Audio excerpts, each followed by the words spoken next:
Go. Hey guys, so today we're moving on from adding and subtracting with one-step equations, and we're moving to multiplication and division, and you have to solve a one-step equation. Now, we're pretty much going to follow the exact same steps as we did the other day, you're just doing the opposite operation. So first you have to identify the inverse or the opposite operation, which in this case we know there's a number and a variable right next to each other. We know that this is actually multiplication. So the opposite of multiplication is division. So we're going to need to divide. So we need to divide. Alright? Now we're going to use the inverse operation on both sides. Our goal is to divide this out, so then we just have a 1, or in addition to subtraction we have a 0, so then our variable is all by itself.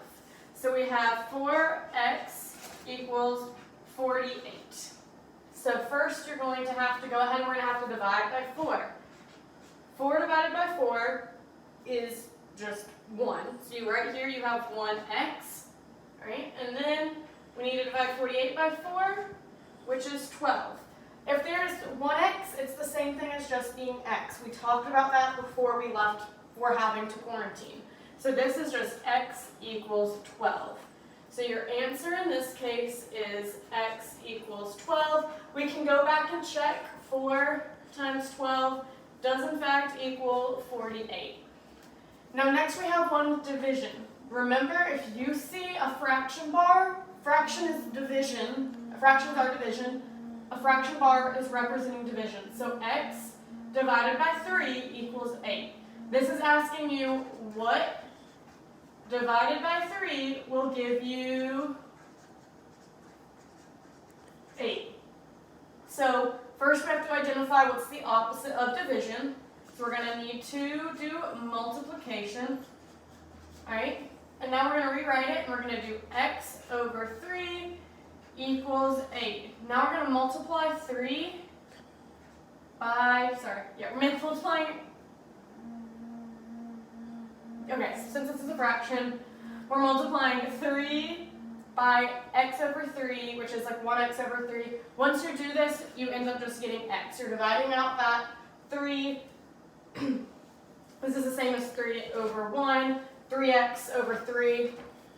3x over 3. You could get rid of those 3's. It's the same as x. And 8 times 3 is 24.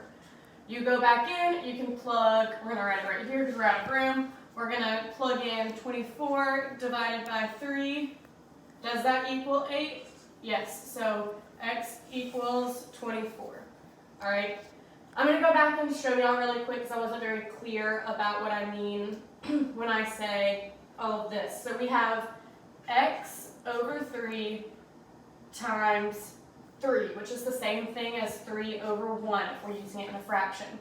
When we multiply a variable, or when we have a 3 in this variable, we can multiply it. We have 3x. You have 3. 3 divided by 3 is the same as 1. You have 1x. That's the same thing as just x. Alright? Pretty much when you go through and you have multiplied or divided, whatever the inverse operation is, it's just going to leave you with your variable by itself. Your goal is to have that variable by itself and have a number, just one whole number. If you have two numbers here, you need to combine them. If you guys have any questions or any concerns about this, just shoot me an email today and I'll get with you as soon as possible. I hope y'all have a great day today, and I'll see you tomorrow.